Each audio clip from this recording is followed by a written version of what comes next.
दोस्तों अगर आप भी लोन लेने की सोच रहे हैं किसी भी बैंक से, आज के इस वीडियो में तो मैं आपको एचडीएफसी के बारे में बताऊंगा, पर्सनल लोन के बारे में पूरा डिटेल।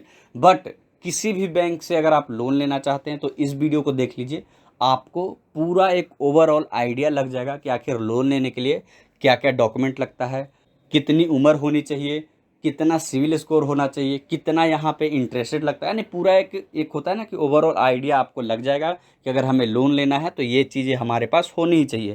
तो इसीलिए ये वीडियो पूरा ध्यान से देखिए लास्ट तक, वरना आपको बहुत ही पछताना पड़ेगा। तो चलिए जान लेते हैं। तो दोस्तों देख सकते हैं मैं आ चुका हूँ bankbazaar.com के वेबसाइट पे। इसी वेबसाइट के माध्यम से मैं आपको सारा डिटेल बताऊंगा। सबसे पहले बात करें मोस्ट इम्पोर्टेंट बात का, कि अगर आपको कभी भी पर्सनल लोन चाहिए, एचडीएफसी की बात कर रहा हूँ, तो आपकी उम्र कितनी होनी चाहिए। तो यहाँ पे देख सकते हैं लिखा हुआ है कि आपकी उम्र यहाँ पे 21 से 60 साल होनी चाहिए। यहाँ पे मैं दोनों लोगों को कवर करना चाहूँगा, चाहे आप किसी कंपनी में जॉब करते हैं या सैलरीड है, यानी आपको सैलरी मिलता है, या फिर आपका बिजनेस है, जैसे दुकान है, बिजनेस है, कोई भी शॉप है, माने XYZ आप कंपनी में काम करते हैं, आपको सैलरी मिलता है, या फिर आपका दुकान है, आपका बिजनेस है, दोनों को इसी वीडियो में बताऊंगा। तो बात करें उम्र का, तो चाहे आपका दुकान हो, चाहे आपको सैलरी मिलता हो, दोनों का उम्र सेम है। तो बात करें दोस्तों सबसे पहले उम्र का, कि आखिर उम्र कितनी होनी चाहिए। तो अगर आप किसी कंपनी में जॉब करते हैं, सैलरी आपको मिलती है, तो आपकी उम्र 21 साल से लेके 60 साल के बीच में होना चाहिए।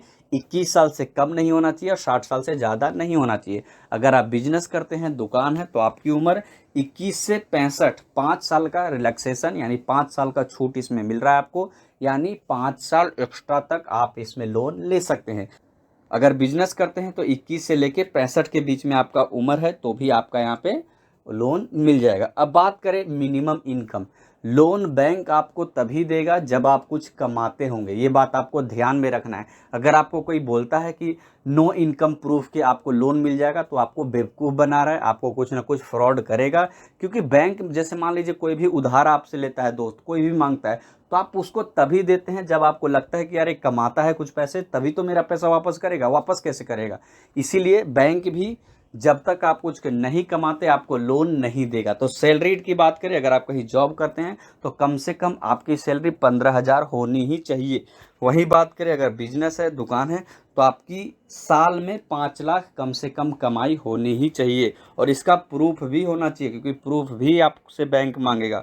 उसके बाद लोन टेन्योर की बात करें कि आखिर कितने सालों का आपको समय मिलेगा लोन को चुकाने का, तो देख सकते हैं 12 से 60 महीना यहाँ पे सैलरीड के लिए भी और यहाँ पे बिजनेसमैन के लिए भी, यानी 1 साल से लेके 5 साल तक का आपको समय मिल जाता है जिसमें आपको उस लोन को चुकाना है। बात करें लोन अमाउंट का, तो आपको 40 लाख रुपए तक यहाँ पे लोन मिल जाएगा। जी हाँ दोस्तों, 40 लाख रुपए तक आपको यहाँ पे लोन मिल जाएगा, जो कि बहुत ही बढ़िया है। अब बात करें मेन मुद्दे का, जिसमें बहुत से लोग फेल हो जाते हैं, सिविल स्कोर का। अगर आपका सिविल स्कोर 700 से ऊपर है, 750 से, तभी आपको यहाँ पे लोन मिलेगा। अगर आपका सिविल स्कोर खराब है तो प्लीज़ इस पे काम कीजिए। मैंने पहले ही एक वीडियो बना रखा है जिसमें पूरा डिटेल में बताया है कि किस तरीके से आपको अपना सिविल स्कोर बढ़ाना है, तो उस वीडियो को आपको ज़रूर देखना चाहिए ताकि सब कुछ आपको समझ में आ जाए। तो सिविल स्कोर बढ़ाने के लिए उस वीडियो को ज़रूर देखिए। तो ये तो था सिविल स्कोर, सब कुछ बता दिया। अब हम आते हैं मेन मुद्दे पे, जो है इंटरेस्ट रेट, कि आखिर इंटरेस्ट रेट हमारा कितना लगेगा। तो इंटरेस्ट रेट की बात करें तो आपको पता होगा कि पर्सनल लोन लेने के लिए कोई भी सिक्योरिटी आपको जमा नहीं करनी पड़ती, क्योंकि जैसे होम लोन लेते हैं तो आपको उसमें कुछ सिक्योरिटी जमा करनी पड़ती है, बट पर्सनल लोन बिना किसी सिक्योरिटी के आपको मिल जाता है, क्योंकि पर्सनल लोन है, ये आपके लिए मिल रहा है। तो इसमें इंटरेस्ट रेट भी ज़्यादा लगता है। तो यहाँ पे देख सकते हैं 11.25 से लेके 21.45 के बीच में आपका इंटरेस्ट रेट रहेगा। तो अब डिपेंड करता है कि आपका सिविल कैसा है, तो उसी पे आपका डिपेंड करेगा कि आपको कितना इंटरेस्ट रेट आपको मिलता है। अगर आपका सिविल स्कोर अच्छा है तो आपको कम इंटरेस्ट रेट पे मिलेगा, अगर आपका सिविल स्कोर बेकार है तो आपको ज़्यादा इंटरेस्ट रेट देना पड़ेगा। तो यही था इस वीडियो में। मुझे उम्मीद है कि आपको वीडियो पसंद आया होगा। थोड़ा सा भी डाउट है तो कमेंट सेक्शन में बताइए, मैं उसका जवाब जरूर दूंगा। अभी के लिए इतना ही। Thank you for watching.